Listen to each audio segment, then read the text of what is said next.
Okay, thanks very much. Welcome to my presentation. I'm going to be talking about the security technology arms race in 2021. So let's kick it off. I've actually been working in offensive security for the past 20 years or so, doing vulnerability research. It's been my whole career.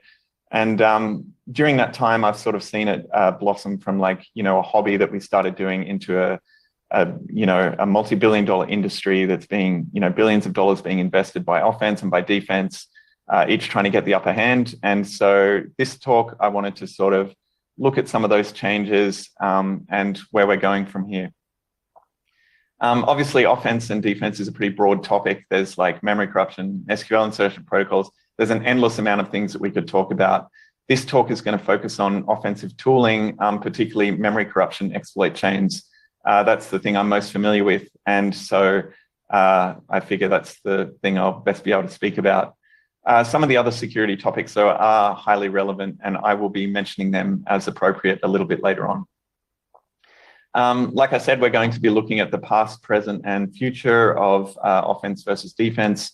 I want to start off by sort of looking at why I think offense enjoyed such a large advantage for such a long period of time, and how they started pretty far a long way ahead of defense, but then what strides defense has made, and then what happens next. And I think the takeaway from this talk that I want to try and show to you guys is the advantage offense has enjoyed for the last 20 years is inverting in favor of defense.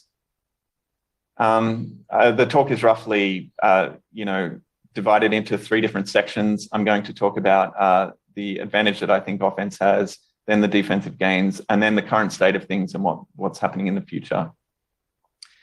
Okay, so offense, what are we defending against? Why is there an asymmetry? Basically, I think offense has had an asymmetrical advantage because of the amount of knowledge required to do offense and the amount of effort required. As you guys know, offense has thrived over the past 20 years. Vulnerabilities come out with frequency, and exploit kits come out even against contemporary targets with the latest and greatest security features. These kits still come out, and you think, well, what is defense doing? Why isn't anything changing? But actually, it is. It's just that offense started with considerable advantages. So, just going over these advantages. First of all, the first factor is that security was never really a primary design concern at the outset of the internet as it was gaining in popularity. We were putting a lot of legacy devices on. If we were designing devices from the ground up with security, they would have open and attestable, firmwares and, only allow signed code and trusted boot and all that kind of thing. It's actually a topic that Halvar Flake has talked extensively about in a Black Hat keynote several years ago. But basically, we didn't start with that. We were putting on devices that didn't have a great deal of, security wasn't a huge concern when they were designed. And as a result of that, even contemporary devices today still rely on various legacy design decisions, such as monolithic kernels versus microkernels and things like that. But to be fair, often we now have retrofitted security around it to try and mitigate some of the shortcomings of the things that we do have. The second factor is that security boundaries were sometimes ill-defined or they moved. The internet has progressed over time, it's evolved. And things that we didn't consider security boundaries before suddenly become security boundaries. The biggest example I can think of in fairly recent history is lock screens. So on, security enthusiast mailing lists, 10, 15 years ago, perhaps 15, essentially, when physical access came up, people sort of said, well, if you've got physical access, it's game over. Like you can just boot into single user mode. It's not relevant. But over time, that's become increasingly relevant, and particularly with the proliferation of smart devices and smartphones in particular. Even when they came out, lock screens were kind of not a big security boundary at first, but now we consider them, integral to the security of our personal information. And so a lot of work has been put into making a security boundary there. Some other examples, administrators loading kernel drivers. Usually, like in the past, we were like, administrators can do whatever they want. Now we're like, well, maybe they can't modify the operating system easily and things like that. And so, because of security boundaries being ill-defined, offense has an ability to often, do something bad there. The third factor is that a lot of security science was really in its infancy when we started getting into offensive research. Starting around 1995 and going forward, we didn't really have much of an idea what vulnerabilities looked like. We were only, when memory corruption started, we only knew about simple stack overflows with string manipulation. We didn't know what a lot of attack strategy looked like either, because we hadn't explored that that kind of science. So as time has gone on, we found more and more complex vulnerability patterns, and attack strategies have become more and more advanced as well. And so for defense, this was a huge disadvantage, because they've got a code base where they don't know what they're protecting, and they don't know how to protect it either.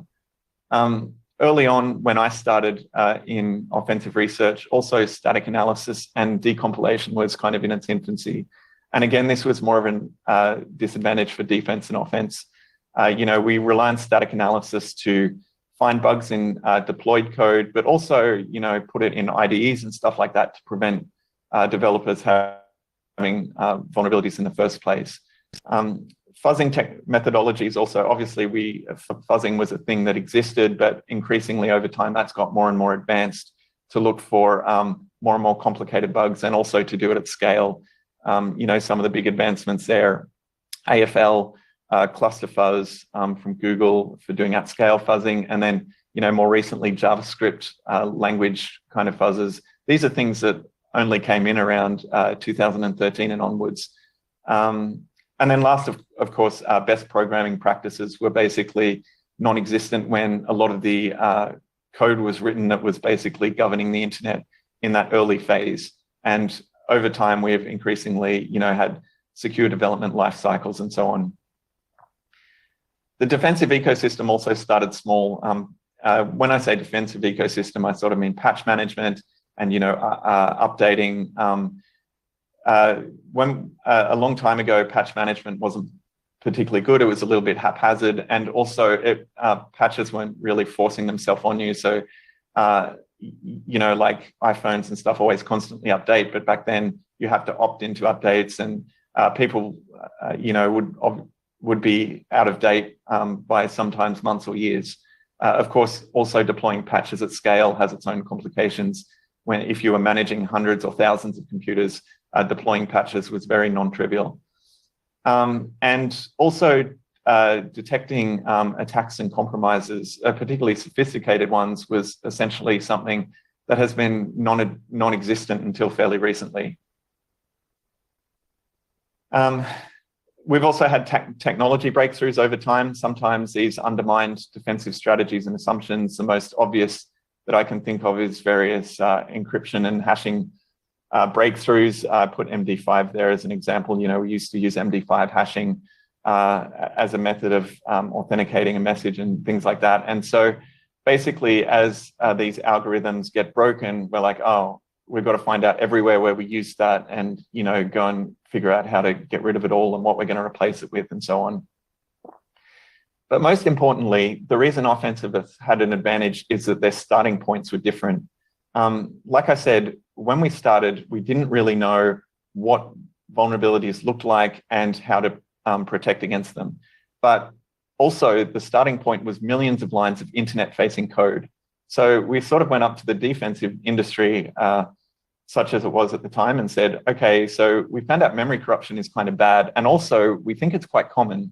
Can you just look over this multi-million line code base and deal with it, and see if we have any problems, and if we do, just manage them. Also, no downtime, please, because we kind of want to use the internet.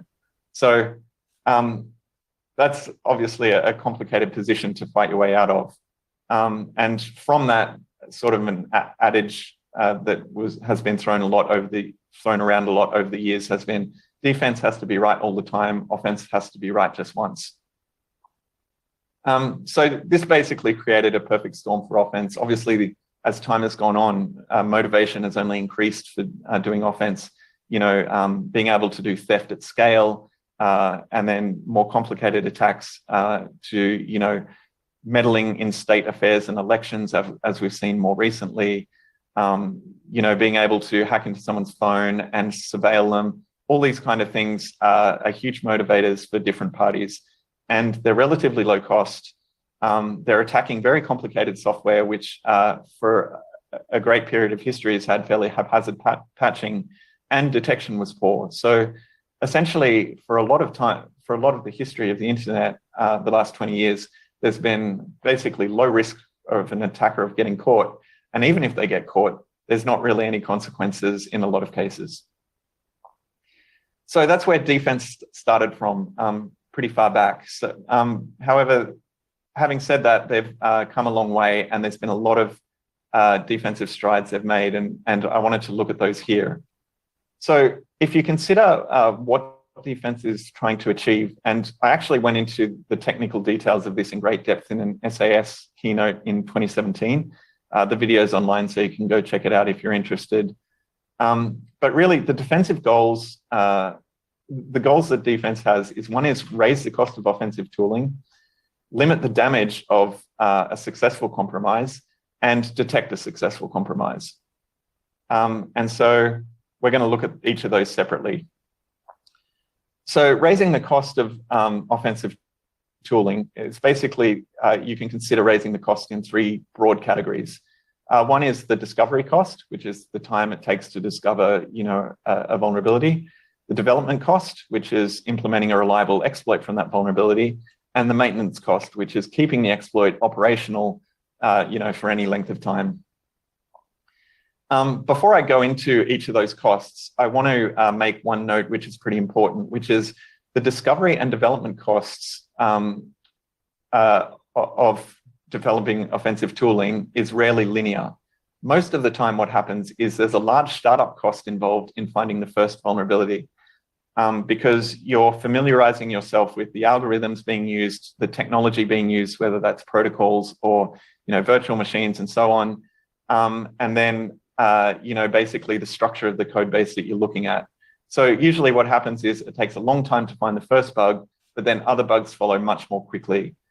Similarly, with the development cost, usually what happens is you familiarize yourself with, the mitigations that are relevant for the particular thing you're attacking, the heap implementation, all that kind of thing.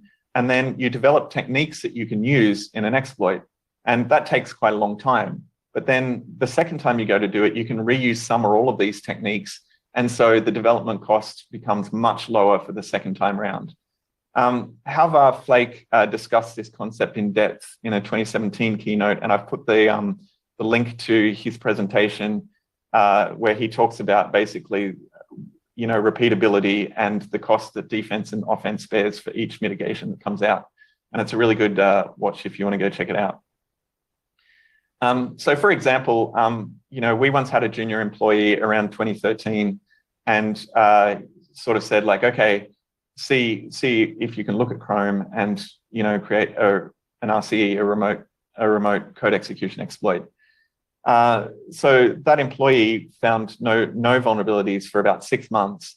And then following that, once their knowledge had got to a certain point, they suddenly found like 4 vulnerabilities in 2 weeks. Again, the exploit strategy took several months to develop, but then 1 week or less for each of the other exploits to develop. And this is not unusual. This is the common pattern of how development happens, of how exploit development happens. Okay, so going on to discovery and development. So discovery costs, there's many things involved in the cost, but the 2 major contributors, one is improved vendor bug discovery. So vendors over time are getting better at discovering vulnerabilities in their own products or having bug bounties, and people submit vulnerabilities to them and be able to get rid of these bugs before they make it to the release or before it doesn't, last very long in the release. So as an example of that, Google has 100,000 cores that they're continually fuzzing Chrome on. They've filed over 29,000 bugs in Chrome since 2016. And that's not including, having specialized groups like Project Zero and stuff going and, using different methods to find vulnerabilities as well. The other big contributing cost is mitigations that have been introduced that are rendering vulnerabilities unexploitable. Most of these are what I call early stage mitigations, which are basically mitigations that are attempting to stop an exploit in the earliest phase of exploitation, which is the initial memory corruption before it can do anything useful. So you can think of like stack cookies as an example. They attempt to detect that you've corrupted the stack before anything else can happen. Having these mitigations means that a huge number of vulnerabilities instantly become unexploitable. In fact, I would estimate that half of the bugs that I've found in the past several years were unexploitable, which is a huge difference, compared to, early in my career where you'd find a vulnerability and exploit. The fact that it was exploitable was more or less a foregone conclusion. In terms of development costs, there's many of them. And again, I don't have time to go into all of them. All the mitigations play a part in this. I just wanted to call out the biggest ones in my mind. One of them is code signing when it's done right. So iOS is a perfect example of this. This has an enormous recurring cost because basically you can't introduce new code into a system unless you defeat code signing. And essentially, a lot of exploit writers for iOS, as a result of this, avoid it at all costs and attack the browser wherever possible. Like obviously, there's a number of other reasons why attacking the browser is useful, but one of the particularly useful things from a technical standpoint of attacking the browser is that they have a JavaScript runtime that has a JIT, and so they introduce new dynamic code at runtime. And so you can utilize that functionality to basically, introduce your own code. And to Apple's credit, they've done a lot of work in making this a lot more difficult to do over recent years. But it's still preferable to, attacking a process that just doesn't have a JIT at all. The other big, I think, defensive win has been ASLR, address space layout randomization. And basically, the fact that this exists in its various forms means info leaking of various types is usually necessary to make an exploit. And this, again, has a high recurring cost. In more recent years, I find if you're trying to write some kind of exploit, bypassing the ASLR component is often where you spend most of your time. The third major development cost is when they target techniques with mitigation specifically. So Apple does this more than anyone else, really. What they usually do is they'll look at an exploit that comes out as it gets released by someone, and then they'll basically look at some of the techniques they use that made the exploitation easier or more convenient, and they'll see if they can mitigate this. So one popular strategy for iOS kernel exploits was you would do some sort of, whatever memory corruption, and your goal would be to get a kernel task into your process.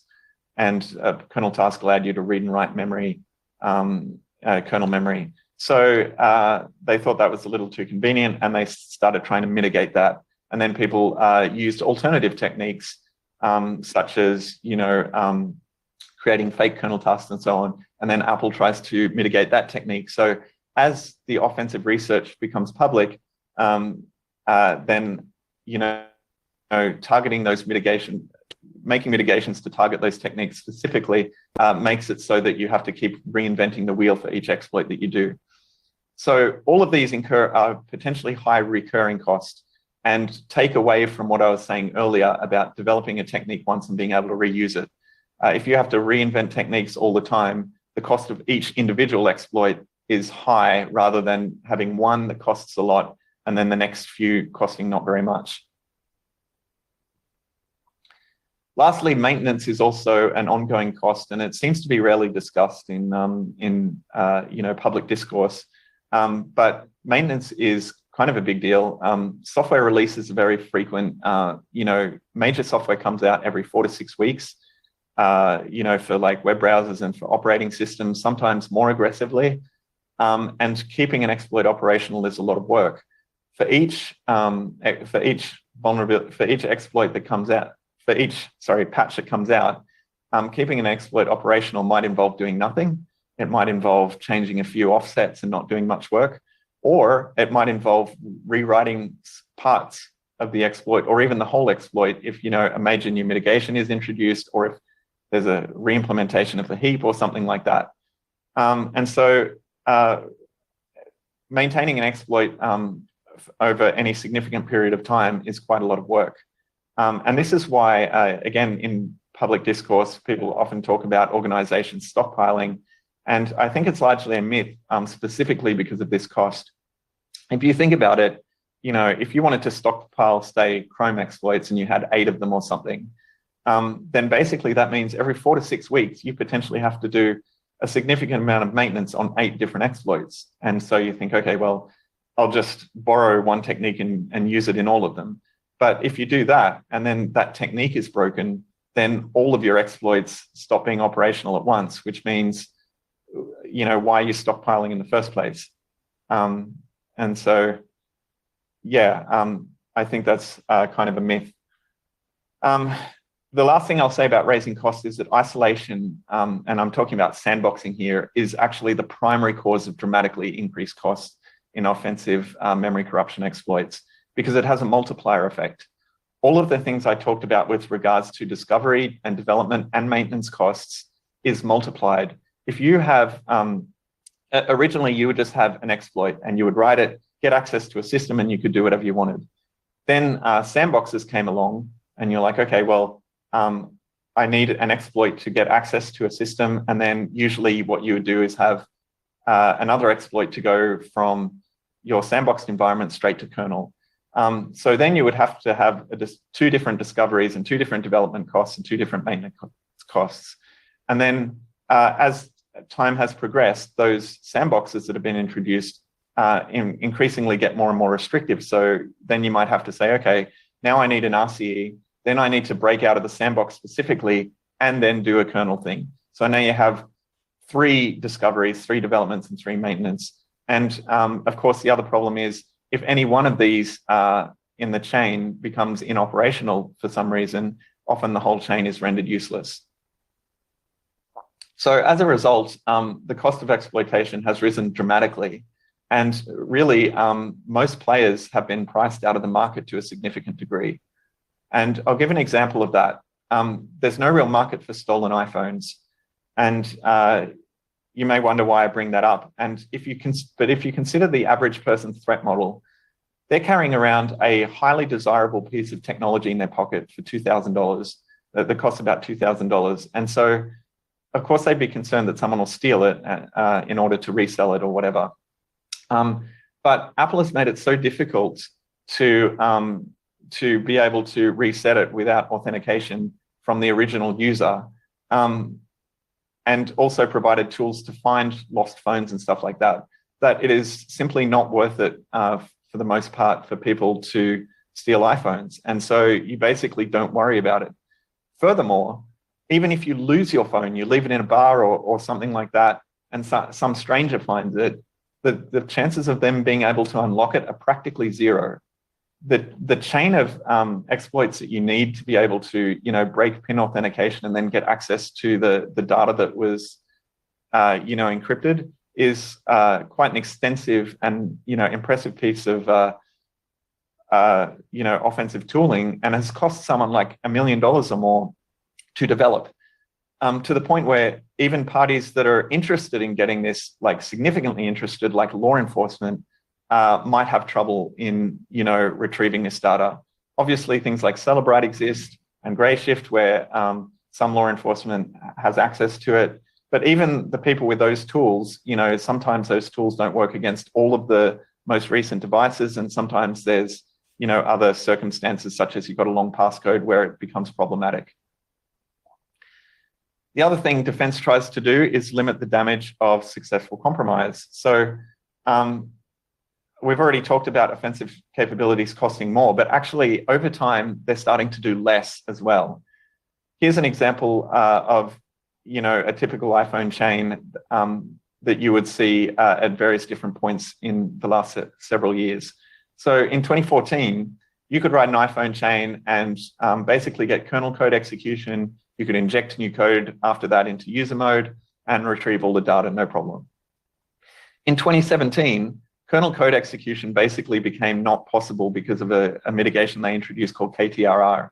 And so instead, you would get read and write access to kernel memory, which is still powerful, but not quite as powerful. And you could possibly do kernel ROP, but it was painful. You could also still inject code into user mode, but some data was inaccessible if the phone was locked. Fast forward again to 2020, now a typical iPhone chain will get read and write access to kernel memory, but only a restricted amount of it. There's a large part of kernel memory with critical data structures related to memory management that even if you get read and write access to kernel memory, you can't access because of a mitigation called PPL. Also, because of another mitigation called PAC, kernel ROP is largely infeasible. So you can't execute code, you can't do ROP, and largely you can't do even user mode code injection because the structures you need to manipulate are protected in a special part of kernel memory. And in order to do any of those things, you need an additional vulnerability, which is getting around that PPL mitigation that I mentioned before. So the modern iPhone browser actually has significant limitations compared to previous ones. They get limited access to kernel memory in general. They can't inject into other processes without PPL bypasses. And another thing that I didn't mention on the previous slide was retaining access across reboot is very challenging because of code signing, which I talked about earlier. And retaining access is becoming increasingly important because as more and more time goes on, you just think, okay, well, if I can't retain access, I'll just hack them again, when they reboot the phone. But really, as encryption becomes more and more ubiquitous, it becomes more and more difficult to be able to launch attacks. Like because you can't do man-in-the-middle attacks and stuff so easily, maybe you need to phish them, and that might work once, but if you need to phish them every time they reboot, I think they're going to start to get suspicious. The last thing I want to talk about for defensive strides is detecting successful compromise. So detection has historically been very poor. Early AV, you could basically download it if you're an attacker, figure out the signatures they have, work around them. Furthermore, you could just get kernel access and more or less turn off AV. But vendors are starting to take advantage of scale to detect anomalies. Some of the major vendors have their software deployed across millions and millions of nodes, and they can collect telemetry data and discover anomalies or inconsistent patterns or unusual crashes and things like that. And from there, sort of infer that a compromise has happened or perhaps something's happening worth looking into. AV vendors do that. Some of the operating system vendors do that, and cloud environments such as Microsoft 365 actually has Microsoft Defender for Endpoint that automatically looks for anomalies in their cloud environments. In addition to those, you have groups like Google's Threat Analysis Group, which is a group of people that are dedicated to sort of pioneering more sophisticated techniques in order to try and detect malware, in addition to using scale. And so the result is we basically have increasingly sophisticated APT kits being discovered in the wild. Initially, most of them, the APT kits being discovered were limited to desktop and server malware because basically Windows and other desktop operating systems are more inspectable and more easy to deal with. But now more and more, as the sophistication of detection methods improves, mobile malware is starting to become discovered with increasing frequency. If you're interested in this, there's an In the Wild database that Matty Stone from Project Zero maintains, and it basically catalogs all of the vulnerabilities, all the exploits that have been found in the wild by year. And if you look at that database, back in 2018 and earlier, basically all of the In the Wild bugs were targeting Windows and also didn't include Chrome. As sophistication of detection, improved, you go forward to 2021 and there's like several iOS, several Android and Chrome vulnerabilities being detected now.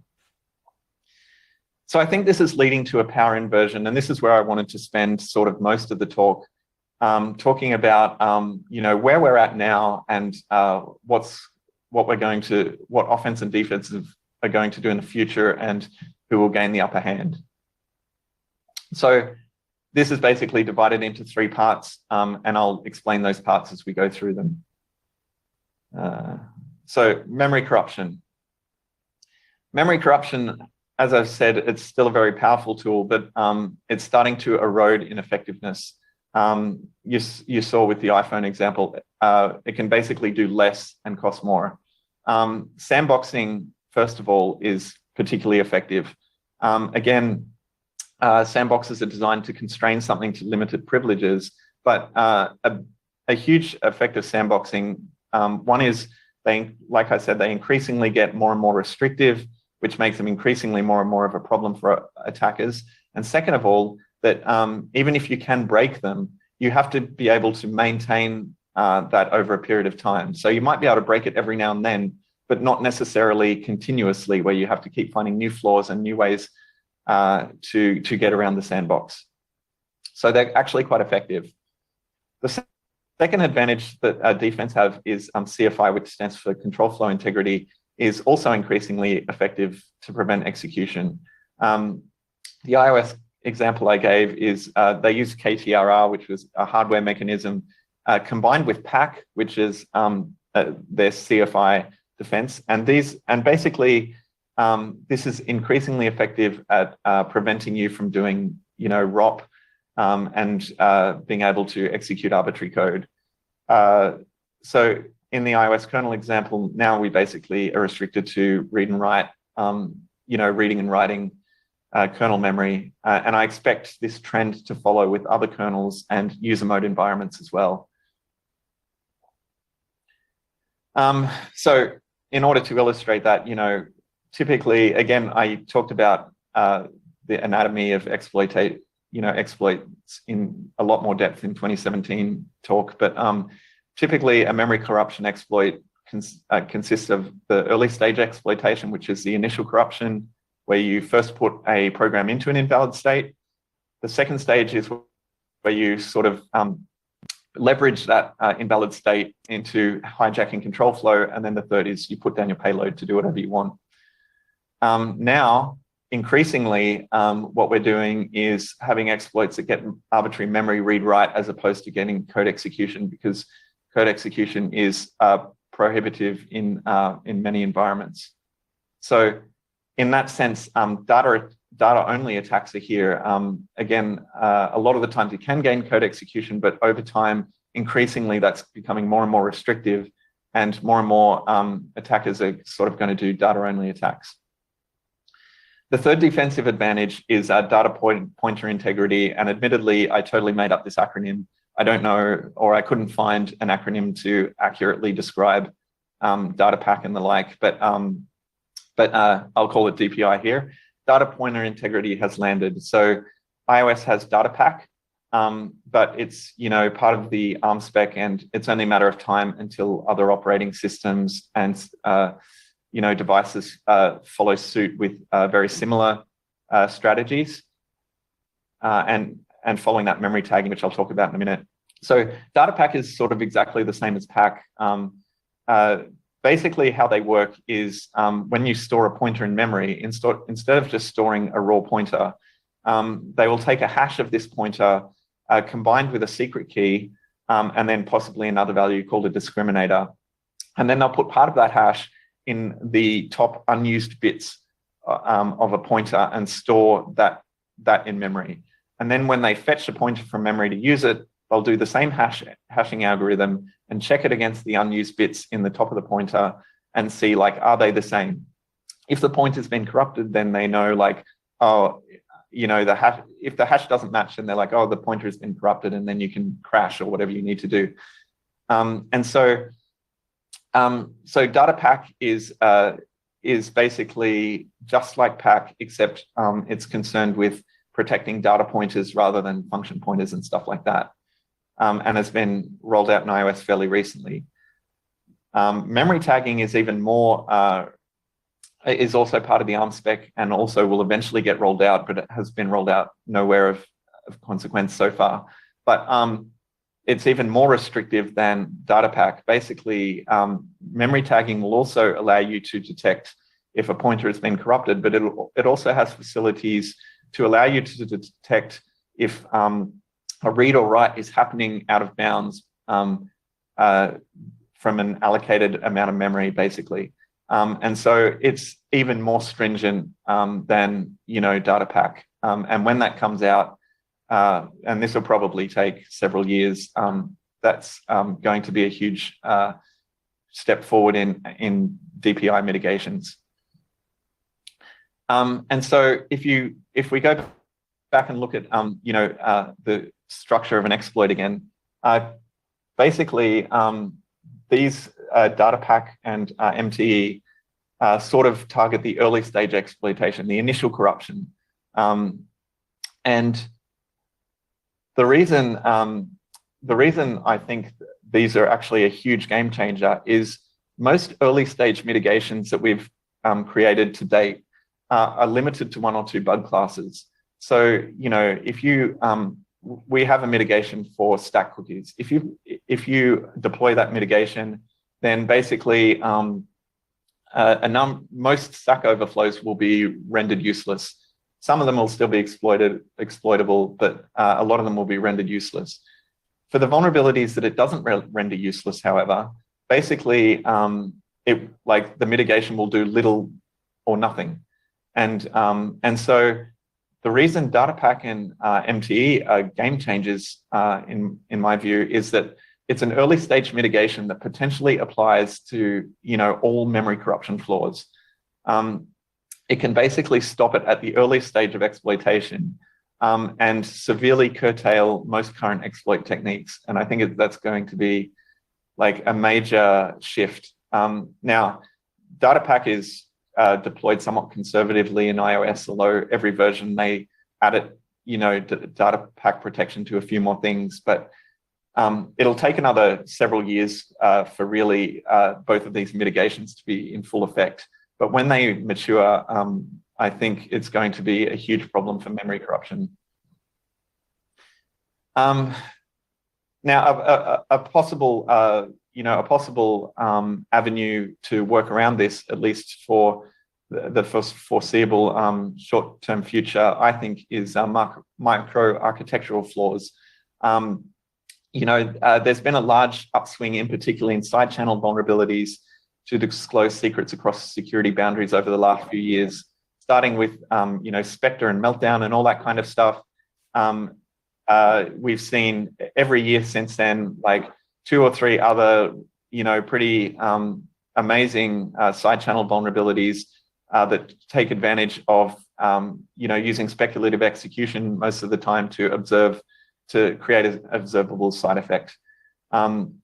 There was a vulnerability called Blindside by a research group called VUSEC that came out last year that was a spectacular example of this. And I've got the link in the slide if you are not familiar with Blindside, and you should go check it out. One thing that's interesting about microarchitectural flaws of this nature is that they've also proven several times to be possible via browsers. And again, I've got an example here of a recent paper that came out. The link is in the slide, where they show using a side channel technique that they were able to do in a browser, even when JavaScript is disabled. And so I think microarchitectural flaws are a potential avenue for being able to defeat mitigations, particularly early stage mitigations such as MTE and DataPack. But also microarchitectural flaws can possibly be used as flaws in their own right and not just as an adjunct to a memory corruption flaw. And like I said, most of the vulnerabilities, microarchitectural style vulnerabilities, have been side channels so far, but there might be other ones in the future that allow you to do, that have different effects, introducing code or modifying memory like Rowhammer did. And if that's the case, then I think there'll actually be a short period of time where offense will regain some of the lost ground it has. Now, in the current state of things, because, as I said, over time, offensive tooling is being able to do a little bit less than it used to, the detection of compromise becomes a little bit easier for defense. Because if telemetry runs with more privilege than the offensive tooling can possibly attain, then it's harder to evade. You have to find ways around it, and you might be able to do that, but there might be certain operations that you can only do a certain way, and that are easy to detect. And if you're running at lower privileges, or have data only access, then you're in a position where you're probably not going to be able to sort of turn off the telemetry or do anything meaningful there. So that's a win for defense. So thinking about memory corruption, you start to think, with all these mitigations, particularly CFI and DPI, are memory corruption exploits on borrowed time? And I think kind of yes. But admittedly, I have thought this every year since 2004 when XPSV2 came out. Me and some other people at the time were like, well, I guess memory corruption exploitation is kind of over. And Vista comes out and we're like, okay, it's definitely over now. But we've always managed to work around it. So take this with a grain of salt. But in 2017, I predicted that exploitable memory corruption will be the exception, not the rule. And I am going to stand by that here. If you think about why historically memory corruption has been the favored technique, it's applicable to most technologies and attack vectors.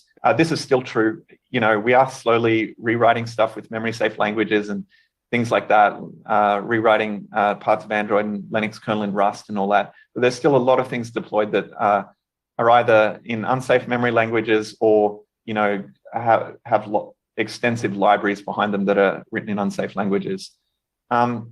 But still, memory corruption is often the most powerful, unfettered access to function and data, executing code.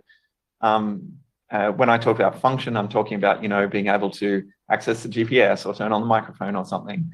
And then it's difficult to detect and stop. And so with all these mitigations and cost and everything, we start to think, is this still true?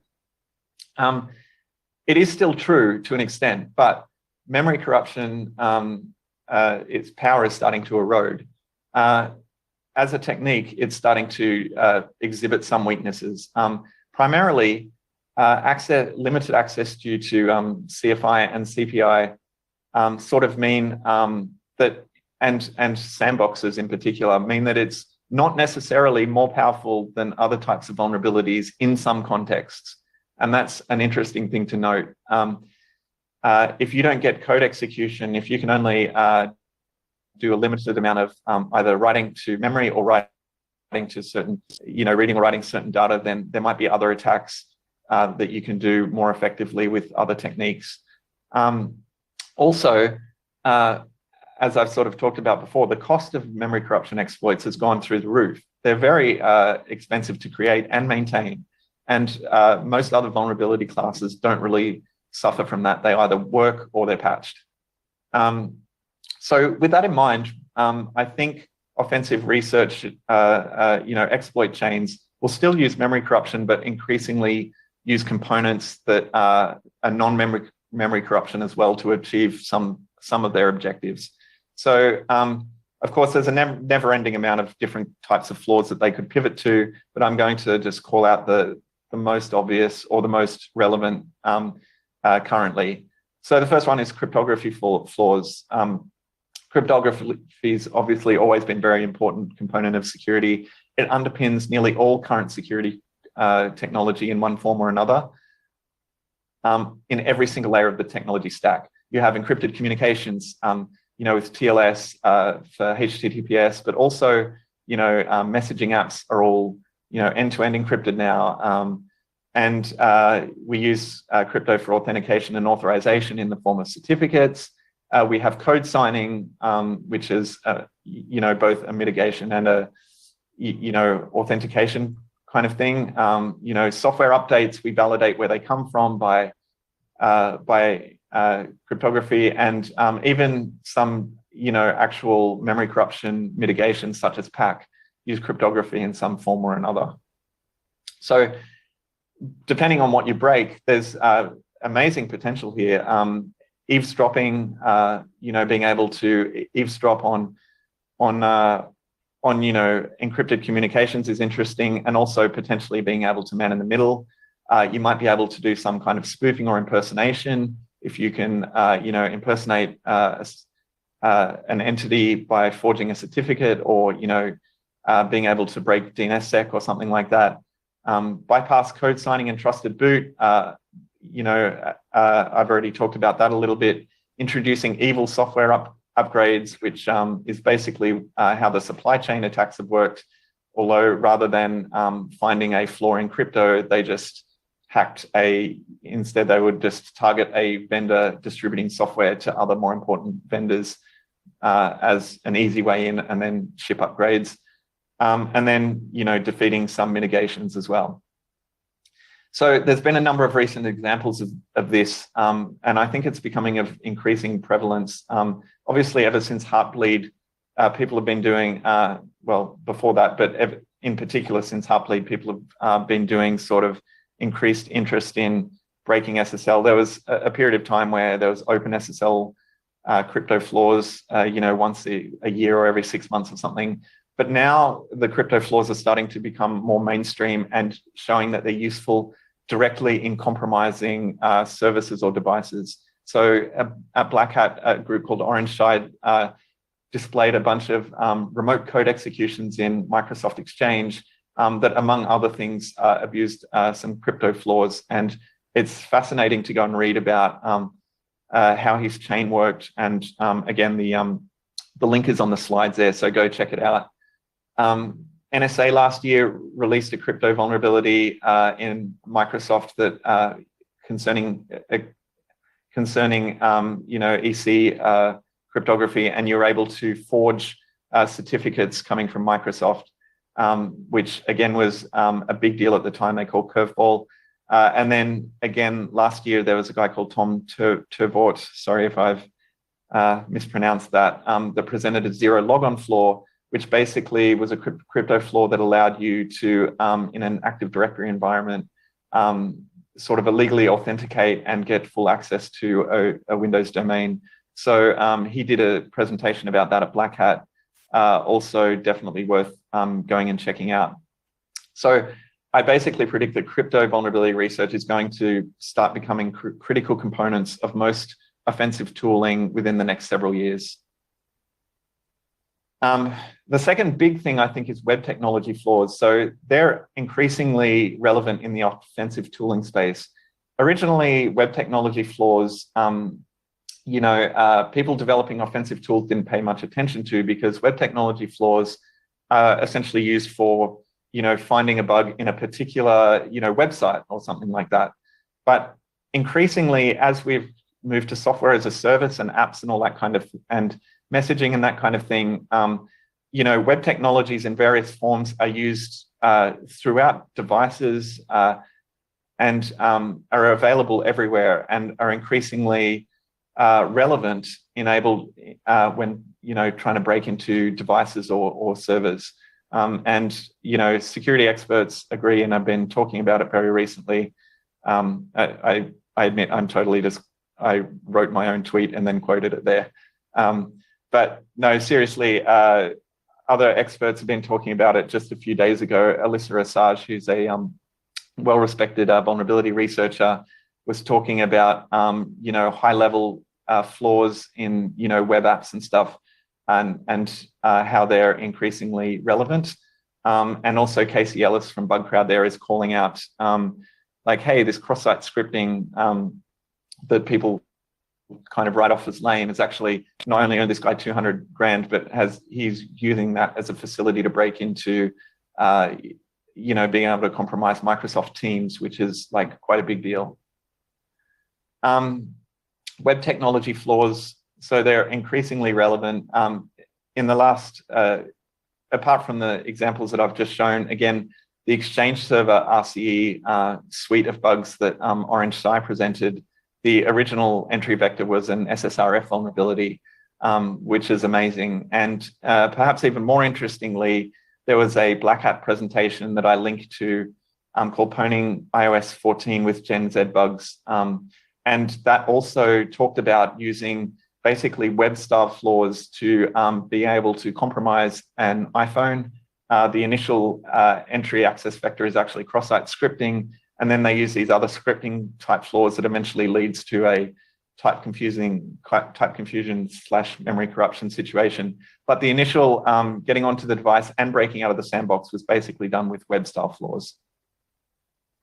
Lastly, we have protocol style attacks. I'm not going to spend a lot of time on this because I'm running really short on time, so I'm going to have to go through. But basically, these are less powerful but allow you to potentially do things like identity spoofing, crossing trust domains, or accessing sensitive data and functionality. And in particularly, there's been a great example of this recently. Natalie Silvanovich from Project Zero did a blog and followed up with a Black Hat presentation about various chat apps that she's created, that she looked at, Signal and WhatsApp and several others, where she found flaws where you could fool a state machine into, giving unauthorized access to someone's microphone or video feed. So definitely check that out. The last part of this presentation is about thinking in ecosystems. So basically here I'm talking about a tech debt cost that I think that offense is starting to occur.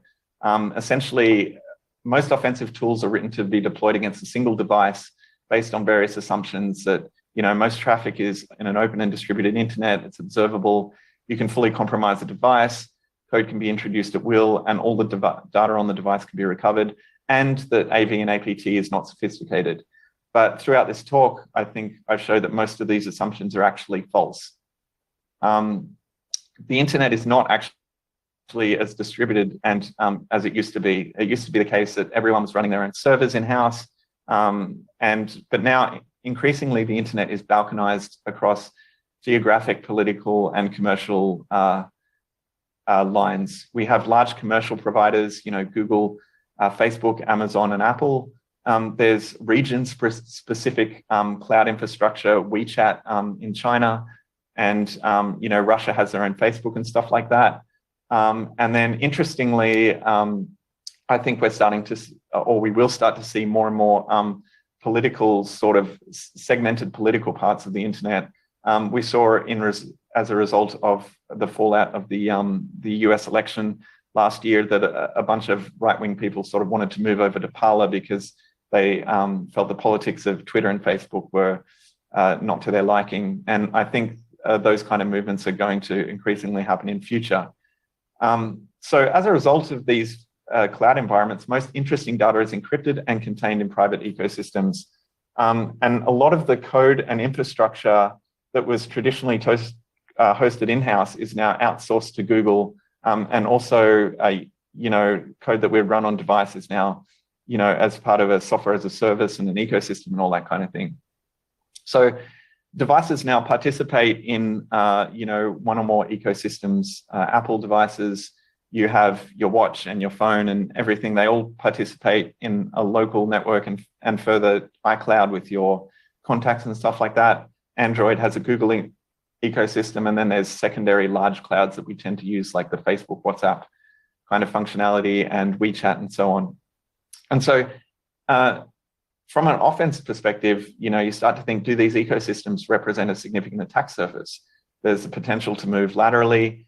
Possibly, maybe you can break into, a lower security device and then using an ecosystem, sort of move laterally onto the higher security phone or whatever. Also, you might be able to use ecosystems to do things like persist across upgrades or resets of particular devices.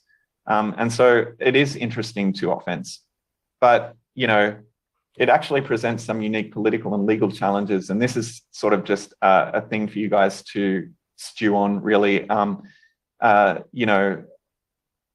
Basically, if you start using an ecosystem like, iCloud or whatever, are you actually allowed to do that?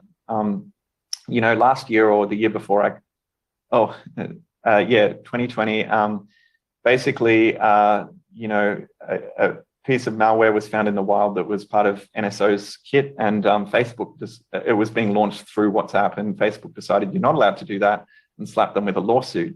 which is still ongoing. So it is possibly the case that although these ecosystems exist, that legally and politically it'll be unfeasible for a lot of offensive players to participate.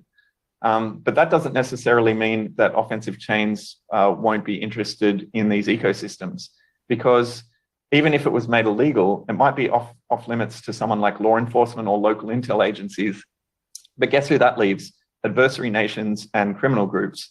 So if you're looking at their offensive chains, they can basically do it with impunity because they're protected by living in a non-extradition country or whatever. And so this is an interesting discussion that for another time that you guys should think about.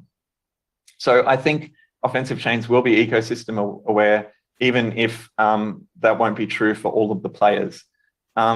There's obviously some potential advantages for offense there, but defense has the ability to do sophisticated anomaly detection again, because if you're doing stuff on their infrastructure, again, they can look at patterns of activity. As ML and stuff improves, they might be able to do better and better anomaly detection, go, hey, something unusual is happening, let's check it out. Dino Daizovi actually talked about this exact point in a SummerCon presentation he gave a few months ago. And so it's definitely worth checking out. It's a really great presentation, especially for someone like me that comes from a similar background as him, which is, low-level memory corruption flaws and stuff, and, starting to work out, how the cloud is structured and all that kind of thing. So that's basically the whole talk. In summary, memory corruption, I do think is still the most effective strategy for offense, but its advantages are slowly eroding over time. They're costing more and they're doing less.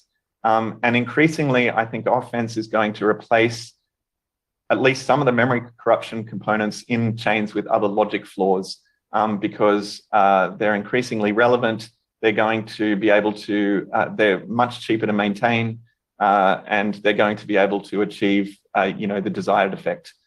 And third, defense has profited in two large ways in recent history, I think. One is, like I said, offensive tooling is able to do less and less over time. But more importantly, I think the biggest gain defense has made is in detection capability. Because offense can do less, and because defense can leverage scale and cloud infrastructure and software as a service type ecosystems where they're collecting telemetry, they're in a position to be able to more accurately detect even targeted attacks at scale. As a lot of their detection techniques at the moment might not be very good, but the infrastructure is in place where, as it improves, they've got a playing field that will be advantageous to them. And so I think possibly what will happen is that defense, the adage that I said at the beginning of this talk, defense needs to be right every time, offense only needs to be right once, will possibly be inverted. If you're performing an offensive attack, you're going to have to make sure you don't make mistakes, because it'll be easier and easier to get detected, and you're throwing more and more expensive 0-day at your targets. So it's definitely interesting times ahead. So that's the end of my presentation, exactly 1 hour. And I'm going to be moving over to a Q&A, I believe. Anyone that's interested in following up, asking questions, you can join the Discord, or and they'll ask me the questions in the Q&A. Thanks.